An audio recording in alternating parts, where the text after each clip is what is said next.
Should you ride while pregnant? What are the pros and cons to riding while you're pregnant? Should you stop at a certain point? Well, we're going to talk about it in this video. Hi, I'm April and I'm an equestrian and I own an equine inspired business, and I'm currently pregnant with our second child. So this is a very relevant topic to me, and I saw Deanna from another YouTube channel talk about her pregnancy and her experience with riding. So I thought I would jump in here and talk a little bit about mine. Disclaimer, before I jump into this, you should probably talk to your doctor about whether or not it's good for you to ride. I'm just sharing what my experience has been so far. This is my second pregnancy and I am a lot more comfortable riding. I haven't ridden much lately. That hasn't been so much on whether or not I'm comfortable or not riding with my horse, but we had a storm at the end of February or the mid of February, and then now my boots aren't fitting.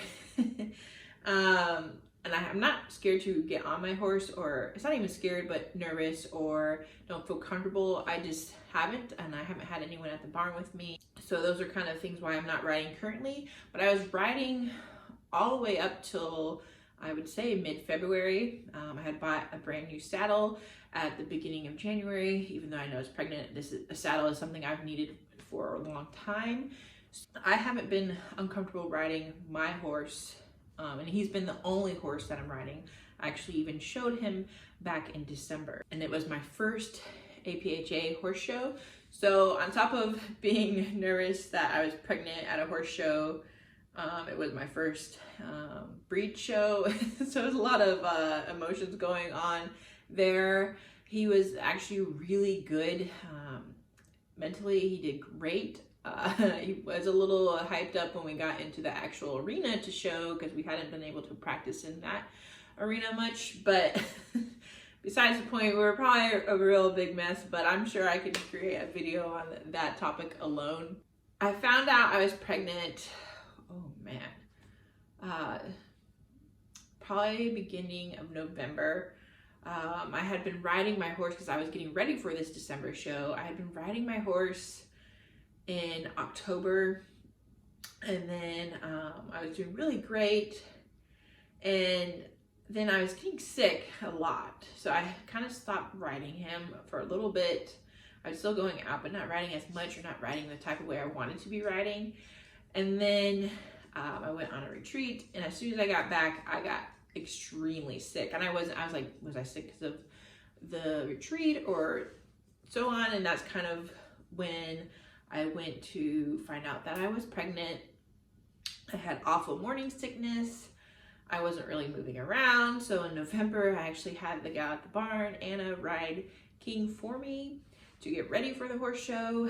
I had like absolutely no core muscles after not riding for like, I would ride like once or twice a week, but it was definitely not the same that I was trying to ride him at. He was in great shape thanks to Anna. And I was trying to ride as much as I could, especially towards mid-November, end of November. I was starting to feel a lot better. I was still getting really sick, but it was getting better. But the thing that happened is I started to mentally get nervous about the canter. It was so weird, and he's not like goes crazy in the canter or anything. I think because I was not riding as much and I was not really active at home, I was losing some of my core muscles. So the canter felt really off balanced for me, and so I was kind of avoiding the canter, which wasn't the best thing to do, especially because I was trying to get ready for the horse show. And I cantered in the classes, and I hate to admit it, but I did hold on to the horn a little bit. But it was all about safety, staying on, making sure I wasn't going to fall off. And when they would ask for like the extended canter, I definitely needed to hold on a little bit more for that, since I didn't so much have my core muscles. I wanted to share some tips of what helped me get over this little thing with losing my core muscles and cantering and such. But before I do that, I want to ask you a couple questions. What is your opinion about still riding while being pregnant? I know it's very controversial, and there's no need to be getting all upset in the comments below. And if you're finding this video helpful or valuable, please make sure you hit that like button below. All right, so what helped me get through this little section and this little mental thing that I was having with the canter and how I was feeling? Well, I started doing a couple little bit exercises at the house. The biggest thing that really helped me was Dr. Jenny's class in Noëlle Floyd. Dr. Jenny has a really great class in Noëlle Floyd's Masterclass. I cannot remember what it was called. I believe it was called the something to get over your fears or something around fears. And it was really great because I guess it's a thing with a lot of amateur riders about cantering, or it was like very fitting. I felt like she was almost talking straight to me. She had a lot of really great exercises on how to get over it. And me being a type A person wants everything to always kind of be perfect. So when she was like, it doesn't have to be perfect. You're not at a show. You're not competing. When you're at home, do a couple strides here and there, just get comfortable with it and add on as you go. It seems so silly, like, duh, why wouldn't I have done this? But the way she was explaining it, it was like definitely a lot more helpful. Another thing that really helped me mentally is just kind of having my husband there, especially on the weekends. He'll be able to come out with me, even if he's just hanging out at the barn. And usually our daughter is at the barn with us and she's playing in the dirt, which is great. But it's funny too, my husband will just kind of jump on my horse because he's super comfortable with him and just go canter off. I'm like, okay, if he can do it, I can do it. So then I jump back on and then canter. Because watching him do it, it just made it even more, whereas it was obvious that the problem was me, not so much my horse. And I knew that.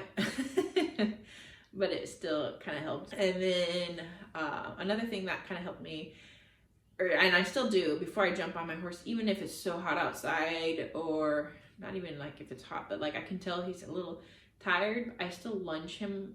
Not even just, it's just like a few minutes just to kind of see what kind of attitude or mood my horse is in that day, so I have an idea before I get on his back. It's also like just in case he has one little buck in him that he wants to get out, but usually he doesn't have that, but just in case. And I also like to do like a couple ground exercises just to kind of exercise and test out his mood still. I do little haunches turn, forehand turns, and some side passes all on the ground before I get on him. And it's really good to do too, kind of right before I tighten up the girth a little bit more, kind of, because I don't tighten it all the way up when I'm tacking him up. I tighten up a little bit before I lunge him, and then do those ground exercises, and then check it one more time, and then I get on him. Getting on him has been a little fun too now that I'm pregnant. I've used one of the water troughs turned upside down to get on. Currently there is not a mounting block at the barn. King is probably one of the taller ones at the barn, I would say, even though he's really not that tall. My old horse used to be like 16 hands high. He's only like 15 hands. So my husband, if he's there, will hold on to the other side of the stirrup. And I know a lot of dressage people, if they're watching this video, like, we don't get on unless we're using a mounted block, because you don't want your stirrups to stretch. And I know that can even happen with Western saddles, with the leather stretching. So going back to those like core muscles, it's hard for me to jump up there, and then I feel bad because I don't want to hurt his back. I don't want this video to get too long because I probably could talk about it forever. But one thing that I wasn't expecting from my last pregnancy to after I had her and I took a couple lessons after the doctor cleared me to do whatever I wanted to do, like exercise and such, I wasn't prepared for how much the brain chemistry would change. Like, you're thinking a lot of things is gonna change, like your body's changing, so much is changing for your child. I know, like, they talk about how your brain does get smaller and then grows back, or all these crazy things, and like how you maybe losing hair. But one thing that a lot of people don't talk about is your brain chemistry changing. So when I didn't even think about it till like I got on that first horse, and I was like, man, you know, there's always that fear like falling and getting hurt. But now it's like, what if I get hurt? Who's going to take care of my child? I mean, yes, I have a great husband and such, but like if something happens to me, that's going to impact her life, whether or not, depending on how hurt I get or how injured I get. So that really had a huge impact on me when I got on a horse again.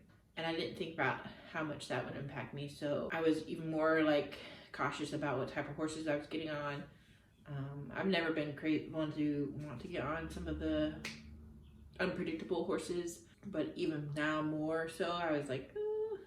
So like even when I went on the Iceland trip, I had only been on horses a few times. I was kind of happy that the Icelandic horses were shorter, so at least if I did fall off, that the ground wasn't too far away. I was a tad nervous for like before we galloped on the beach, but then I got a lot more comfortable with it. Then we had done a lot of trips where, I ended up galloping almost the whole time on the next day. Not the whole time, but like every time they wanted to go gallop, I was okay with it. But usually that's not the type of riding I do, especially when I'm on trail ride and such, which is fine. It's just, I know I'm a little more timid rider than some of my friends and some others. So, and I recognize that, and that is some things that I try to work on. That's probably why I like sometimes the Western discipline, but then dog just burped.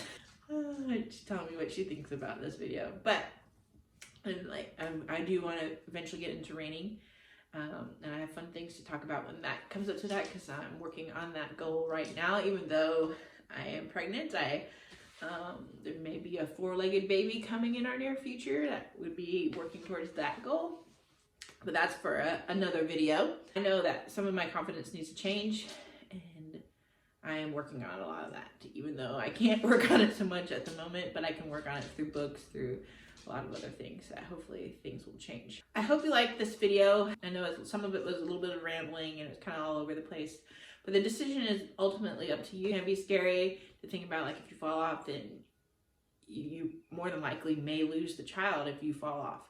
So then you're thinking about what type of horses you're getting on. My first pregnancy, I did stop really early on because I was in Germany.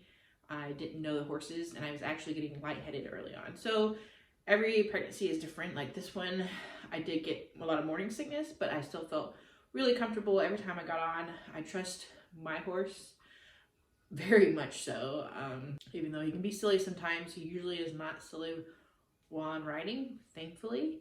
And you know, I know things can happen no matter what. A horse can trip, something you can't control, but I also don't want to put my life on hold, I guess, for the whole 9 months. Some people might think that's a temporary decision, and some people may go for it. They know at the NFR for the women's roping championships, I can't think of her name at the moment. I'm really bad at names, especially today, and especially now later on in pregnancy. I can't remember anybody's name, let alone probably my husband's name.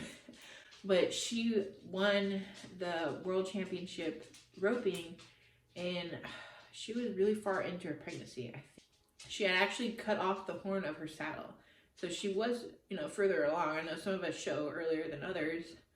I'm showing a lot earlier in this pregnancy than I did with my daughter, because I was a lot more in shape before I had her. And you know, roping and such, that was her livelihood, and that's a lot more high risk, I guess, sport than some other people may think. You know, like I'm just going out kind of enjoying my horse, doing some ranch riding, easy stuff. And then you really need to listen to your body. You need to listen to what you think is best for you.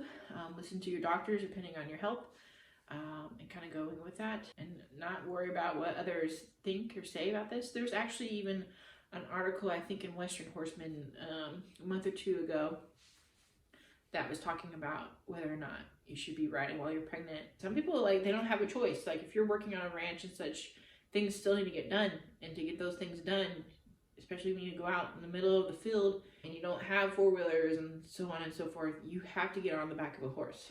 It's all those kinds of things to think about. Another thing that you may want to think about is, like, is your horse going to stay in shape? Are you going to be okay if your horse gets a little out of shape, a little fuzzy, or So yeah, I've kind of just let him go out in the pasture and be a horse, completely be a horse, and he's loving it. He's loving life right now, and we're growing our relationship, so it works. Well, I hope you liked this video. I hope it wasn't too much of a rambling. If you like this video and you want to see more of them, please make sure you hit that subscribe button, and I'll catch you in the next video. Again, thanks for watching.